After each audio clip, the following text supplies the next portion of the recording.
Welcome back, guys, to a brand new DC News Roundup video. So this is just about DC news because there's quite a few stories today that have absolutely piqued my interest. Going from a new casting, well, kind of a new casting in the Penguin. Maybe this individual has been cast this entire time, and it's not a small actor. This surrounds Mark Strong and which potential villain that he could be playing in Matt Reeves' Batverse. Then we need to go over to the DCU because we've got a little teaser, maybe even a hint for Nightwing, which is definitely interesting surrounding the rumors actually reported by the Hollywood Reporter about a Teen Titans DCU movie. And then we've got some other little DCU tidbits. I've also just been emailed with regards to a press release about an upcoming look at the first DCU project, so we'll be covering that later on in the video with a little teeny bit of a plot teaser for Creature Commandos.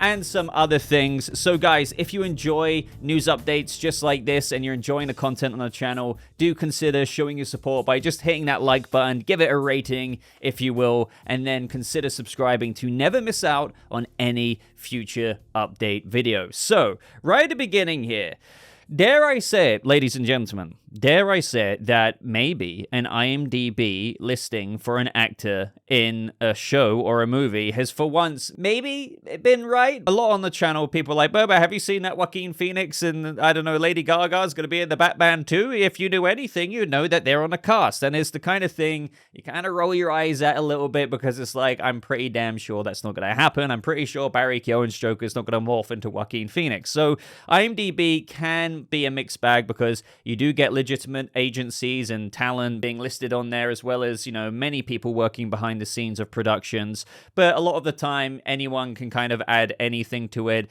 And Mark Strong was one of those that people saw a long time ago for the Penguin, but now it may very well turn out to be true. And why is that? Well, we have this post here from Giacomo Farsi.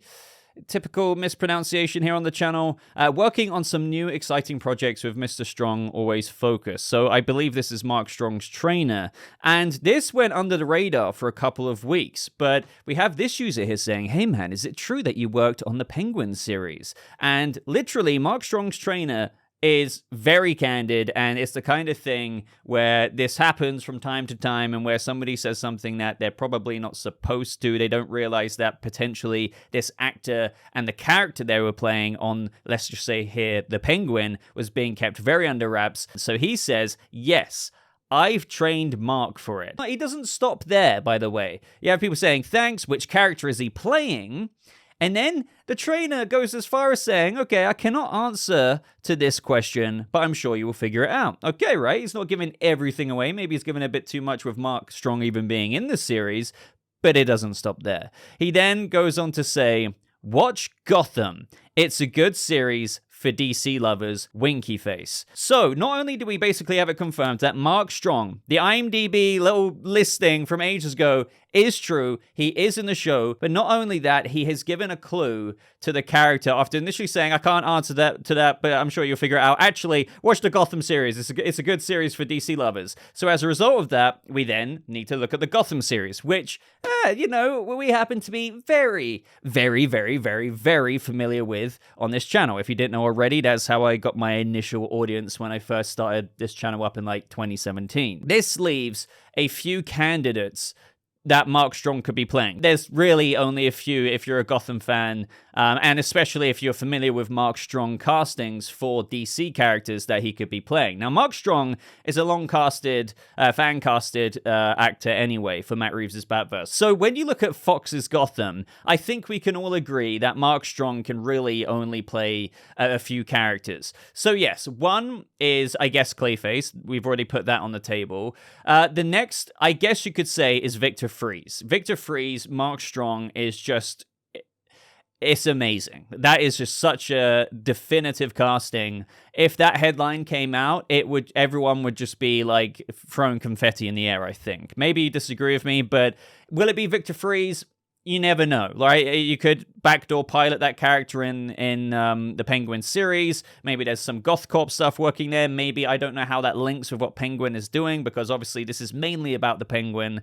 But the thing is with Mark Strong being in the Penguin, he's not a small actor. So this is why this discussion, as you're hearing it right now from me, is turning into a thing where if you don't cast someone like Mark Strong to just have a background role, it's now making us consider the option that could Mark Strong's character in the Penguin go into the Batman too, like rise up, but this is just a bit of, initial padding out for what will develop into the sequel movie. So Victor Fries, maybe, but then there's also Victor Zsasz. Now, with the clues from, maybe you should check out Gotham, winky face, there were some very prominent roles in Gotham, and Anthony Carrigan, who's now playing Metamorpho in James Gunn's DCU and Superman movie, played Victor Zsasz. He was very frequent throughout that show, and yes, this is the thing about Mark Strong. I can imagine him playing Clayface, Victor Fries, and Victor Zsasz, and there is one more we're about to get to. So Zsasz in the Penguin series, let's consider that for a second. That makes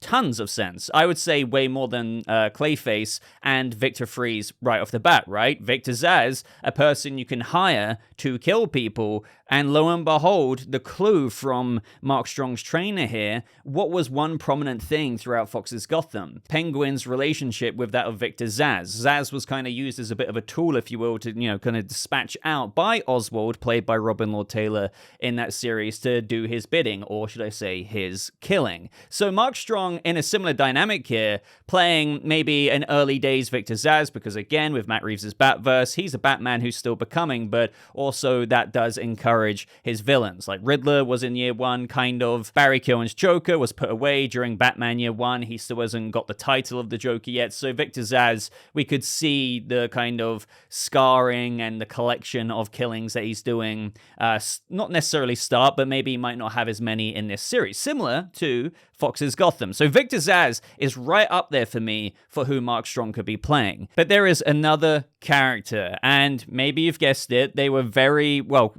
they were quite prominently featured in Gotham, some seasons more than others, but that is Professor Hugo Strange. And that has been another very big fan casting, if you will, for Mark Strong in, I guess the DCU as well as Matt Reeves' Batverse, because, Hugo Strange could be a very, very good villain, and, if you want a story to listen to that was really kind of, something innovative for a Batman story, but very true to Hugo Strange's roots, listen to Batman Unburied. Now, how do I feel about the idea of him playing Hugo Strange? Do I think it's likely? I would say this is up there. I would say below Zsasz, and then below rank 2 of my likelihood of Hugo Strange, I would probably put maybe Clayface and then Victor Fries last. That's just like a order of likelihood based on my vibe-o-meter, if you will. It's not based on much, but again, I'm just thinking who is most likely.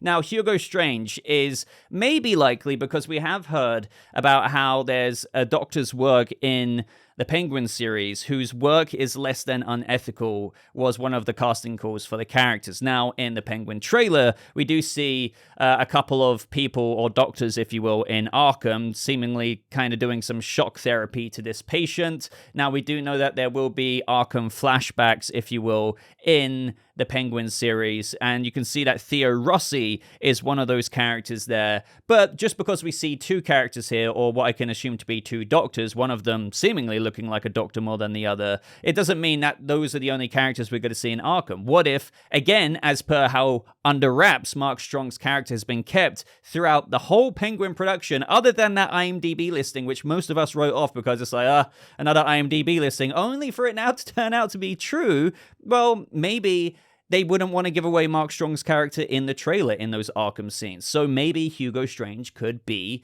somewhere lurking in the background, kind of governing the way, or should I say his unethical ways of treating patients, potentially. But this is kind of nuts, guys. It's one of those really lucky moments. It's like if you were to find like a $20 bill on the floor and you're like, damn, that's kind of unlikely, but I found it. It's one of those things, a weird analogy, but with this, things like this happen sometimes in the industry. A trainer might give away a bit too much than they should, and yes, I've trained him for it. Which character is he playing? I cannot answer the question, but I'm sure you'll figure it out. No, wait, I'm going to elaborate on that even more and say watch Gotham. It's a good series for DC lovers. You could argue that Mark Strong's character might be minimal in the show, and that might be true, but still, it's very hard to, reconcile casting Mark Strong and believing on paper that he would be playing a minor role that wouldn't really maybe carry on into the sequel, that this doesn't serve some exposition for the larger Batverse that also involves showing him in the sequel movies. So I can't guarantee anything, but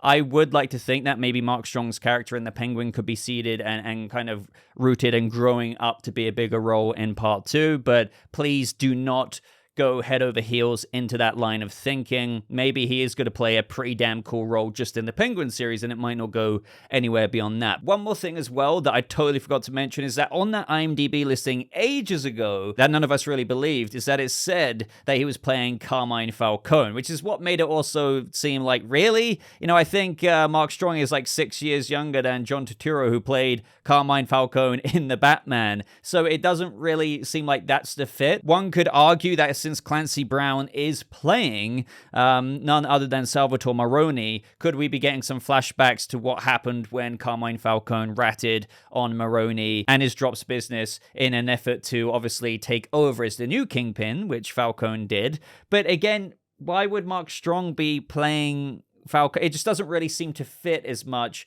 And, you know, technically that would still fit into the teaser of, hey, watch the Gotham series. You know, you might be able to figure out who it could be. Carmine Falcone was a player in the early seasons of Gotham. But yeah, it seems more likely that it would be one of the other characters that we're talking about. Okay, so ladies and gentlemen, as I was making this video, before we get into some of the DCU Batman Nightwing stuff, I felt like I had to inject this here because I got an email with regards to the slate from Warner Brothers about the Annecy International Animation Film Festival. But with regards to DC Studios, we get an inside look at the upcoming DC Studios Max Original Animated Series, Creature Commandos. It's a bit of a making of session, as they're titling it here.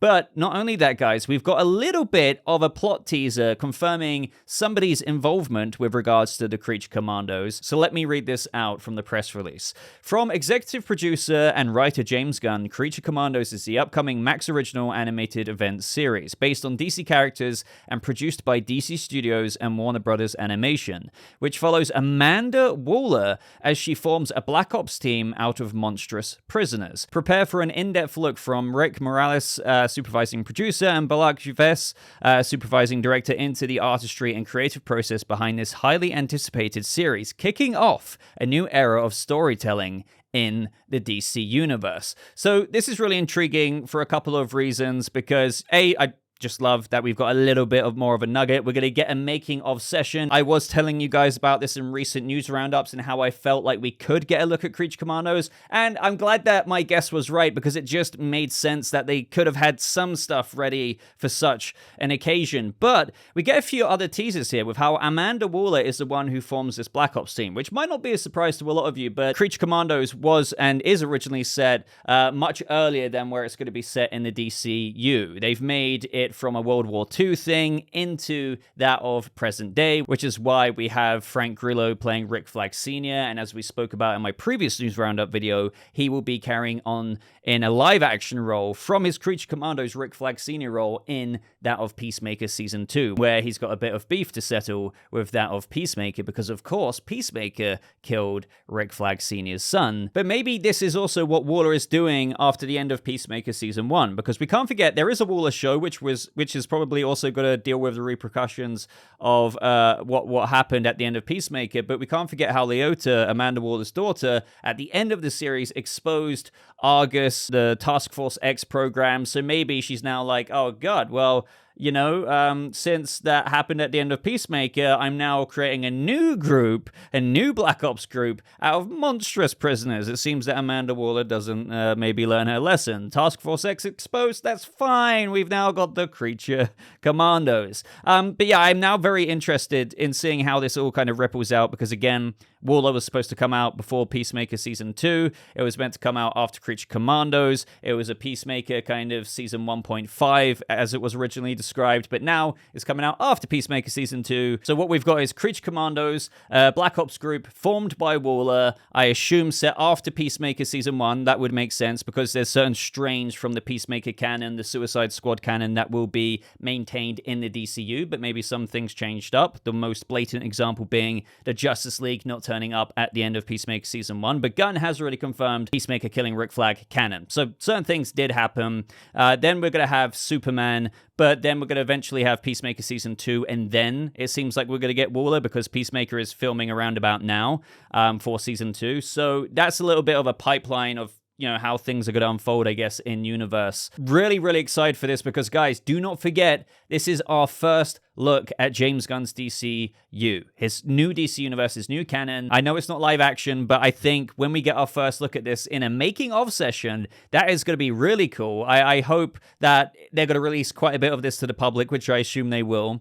But it's really going to give us what we see in that series is the exposition of this new DCU. There could be references to Superman. There could be references to other things that is literally canonical when we're then going into the live action Superman. So I can't wait to do a breakdown on this. I'm glad that we got a little announcement and a teeny little synopsis saying, how it follows Waller as she forms this Black Ops team out of monstrous prisoners. And, I wonder if we're going to get a tease of what they're going up against. Could the rumors about Dinosaur Island, aka the Center, be possibly true? And for all of those of you who know about Justice League The New Frontier, with regards to how much of a kind of kaiju to be honest, big bad Chapter 1 threat that could be, who knows what this could be building up to, maybe in the overarching story of the DCU, laid at the foundations of the DCU with its first project, Creature Commandos. So guys, stay subscribed, or subscribe if you're not already, to make sure you don't miss out on those crucial first updates. But now we need to move on to the next interesting little tidbit that we got.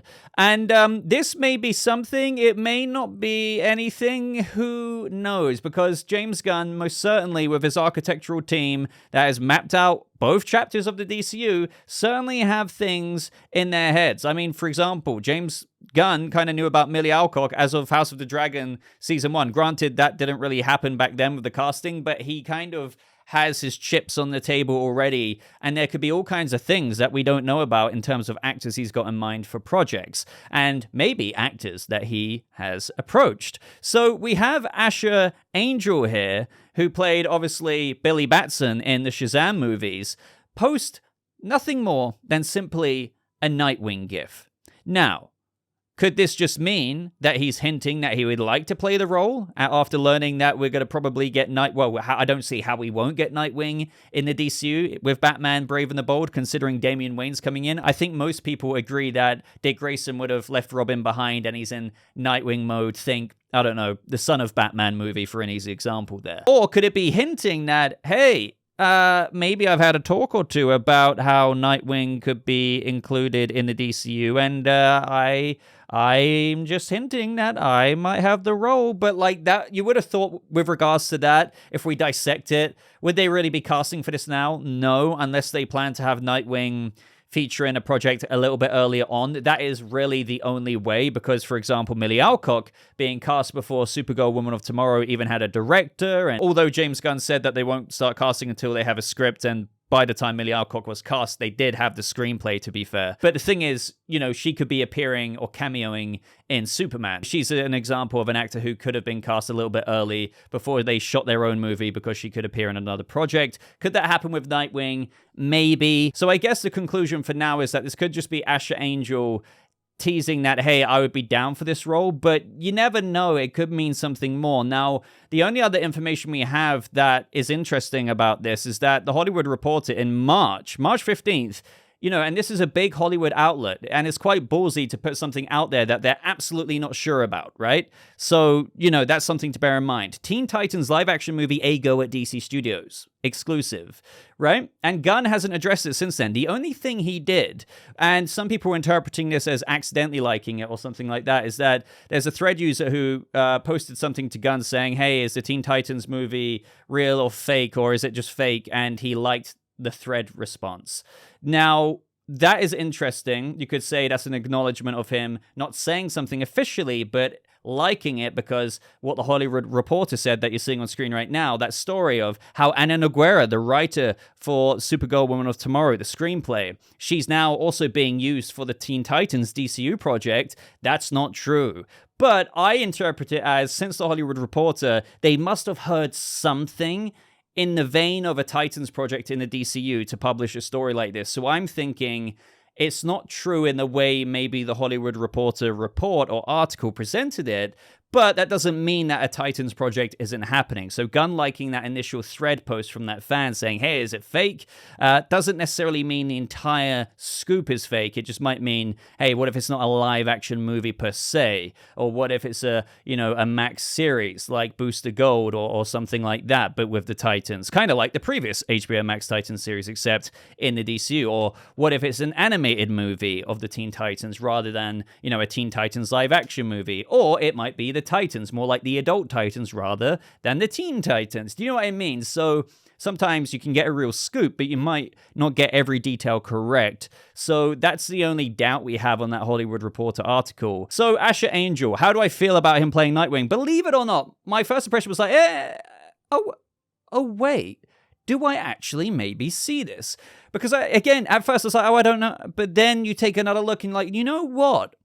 One thing I have always said in the DCU is that we're not going to get like a 30-year-old Nightwing. I'm very confident that Damian's going to be like kick-ass, hit girl kind of, age, truly like maybe a 14, 15-year-old playing a 12-year-old, something like that, or a 13-year-old, aging them down in universe a couple of years. And I expect the same for Nightwing. Dick Grayson becomes Nightwing in the source material at like 18, 19, sometimes around, 20, 21. So with Asher Angel being 21 years old and, by the time Brave and the Bold would be filming, maybe 22 going on 23, and looking like a younger kind of man, he really does suit the role of Dick Grayson age-wise. And lots of people have been passing around these images now of like the biggest fan cast being Brandon Sklenar as Bruce Wayne and Batman, and then you put Asher Angel alongside pictures of Nightwing. And, that younger Dick Grayson that we haven't really seen on screen. I mean, I love Brenton Thwaites from the HBO Max series playing Dick Grayson. He looks great as Nightwing, but he's meant to be quite a lot younger. And the Asher Angel vibe and look is truly accurate to what you would, expect to see from a Dick Grayson casting in a fantastical universe that is going to be accurate to hopefully ages in that of the comics with, Bat family members. So having someone as young as him, up and coming as him, he didn't really play a huge role in the Shazam movies, which is kind of crazy to say, but, that was obviously Zachary Levi. Whenever we saw young Billy, it was like, for a few moments, with Freddy here and there, and then it's like Shazam, and then he's gone. Do you know what I mean? So I actually don't think him having played Billy Batson deters him from getting this role, believe it or not. So again, entertaining him, not just teasing, saying, hey, I would like to have this role. Let's just hypothetically assume that he knows something that we don't know. I would actually be, I kind of see the vision. There's no other way to put it. I kind of do see it, especially with some of these photos of him with longer hair and a bit of a curl going down there, paired with Brandon Sklenar's Batman. Not that there's any merit to him playing Batman, but again, that's just the top fan cast, and who knows, could be a bit of a Cornsweat thing happening there as well, because obviously people were saying to David Cornsweat that he should play Superman 2 to 3 to 4 years before he even actually got the role. So who knows what might happen with Brandon Sklenar, but Asher Angel, maybe, just maybe, man. Like, seriously, and he's not a bad actor. Seriously. He does seem like he could play the kind of young, spirited, quirky, gymnastic, kind of flippy, Nightwingy kind of thing. So that's all we have to go off there, ladies and gentlemen. There's nothing crazy happening with it. But it's, as I say with things and stories like this, bookmark it in your head. Bookmark it like a tab you would on Google Chrome, but in your head, because maybe there's something to this and a Hollywood Reporter story. And would you like Asher Angel as Nightwing? Since we know, basically, I could bet money we're going to get Nightwing. And do you see him as the role? You might first think, you know what, Boba, I didn't see it. But then actually, when I looked at it for a minute and thought about it, wait, that could be pretty that could actually happen. It really could. And shout out to Job Huts here for the Brandon Sklenar Batman. We also have John Regan with a bit of a Bruce Wayne look for Brandon Sklenar. So honestly, I can really see it. So again, a lot of other people. And I need somebody to make now an Asher Angel Nightwing. And then also Job Huts, just to chuck this in here, if you want to look at what David Corenswet's suit could look like actually standing up, this is probably the best mock-up I have seen in terms of just outright detail on the suit. You can even see there on the trunks compared to the original image that we see. You get a little glimpse at the trunks as you're seeing on screen right now, but it almost looks as though a bit of the red fabric for the trunks is shaped for one of the loops that your belt goes through. So Job Huts has even paid attention there to be reminiscent of the suit we could actually see from the image, because obviously we didn't get a real look at what the trunks could look like. We don't know if the belt logo is going to look like that, but it does seem to have red loops like that as well. I wonder if, and as of when we get an image like this officially, if people will start to come around on the suit a little bit more, which I'm already seeing already. Again, from polls, it seems that 70 to 80% of people vote I like it compared to no. Now, the last story that I want to talk about is a bit of a revisiting one, because in my previous news roundup, we talked about how Frank Grillo would be reprising his role from Creature Commandos as Rick Flag Sr., going from animation, which is canon, to the new DCU in live action as well. Either way, one thing I failed to mention is the corner of this image, which I'm ashamed of, because normally all a part of my job here is to look at the little corners and details, and people pointed out that we have logos. Now, initially, I dismissed this a little bit because I was like, this looks like a pop-up from a convention. You see an exhibit hall there, and you see like how it's like, again, like almost this cardboard-esque kind of archway, and maybe this was just when James Gunn was with Frank Grillo and they took a selfie and he uploaded this photo from a while back.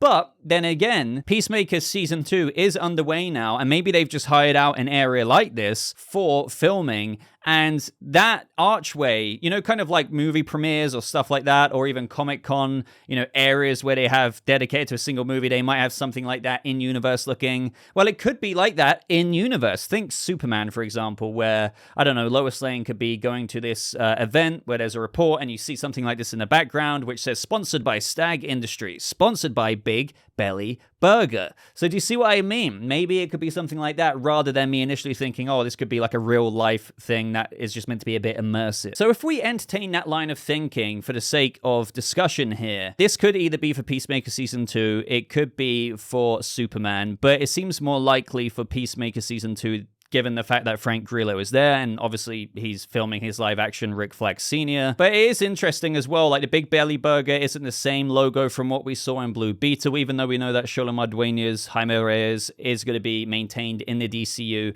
This does tell me that it is a DCU actual in-universe thing, given that maybe, the logos had a bit of a redesign thing here. We also have the Stag Industries sponsorship on the wall there, and that is interesting because we have Metamorpho in Superman, and Metamorpho is connected because Rex Mason was actually an employee at Stag Industries. I don't know if this means we're going to see Simon Stagg per se in Superman or Peacemaker Season 2, but Simon Stagg's daughter is the interesting factor here, who could play into the DCU a little bit and connect to like these logos, because again, let's just assume this is all DCU production, like filming behind the scenes, right? That we got a little bit of a clue of in the corner. Well, Sapphire Stagg is the love interest of Rex Mason, Metamorpho, and maybe we're going to see her in the movie as well. I don't know. Or again, if this is Peacemaker, it's just more world building for Stag Industries, which still in canon and in universe of the DCU connects to Simon Stagg, Rex Mason's Metamorpho, Sapphire Stagg, his love interest, and all of that good stuff. So not heaps to like lead into here, but it's just cool to like, dive into and see these things building up teeny tiny breadcrumbs of exposition for what we're ultimately going to see later on as probably larger exposition in the DCU. But that's more or less everything I've got to say about that. Let me know if you have any additional theories about Stag Industries or the Big Belly Burger logo. Again, just to say they are new logos, so it does make sense that this is probably a photo taken fairly recently or in the past few weeks when James Gunn has actually been working on Peacemaker on some of his weekends if he isn't editing Superman. That is everything for this dedicated DC News Roundup video, guys. I hope you enjoyed it. It was fun blabbering once again, so I'm going to be paying attention to that comment section because I want everyone to get involved. Please let me know that you're enjoying this content by simply leaving a like if you've got to this point in the video and you haven't done it yet. Maybe this is the time you'll do it. And of course, double check that subscribe button, because you might think you're subscribed because you're getting recommended my videos, but that doesn't necessarily mean you're subscribed. So maybe today is the day that you'll subscribe if the button hasn't been clicked.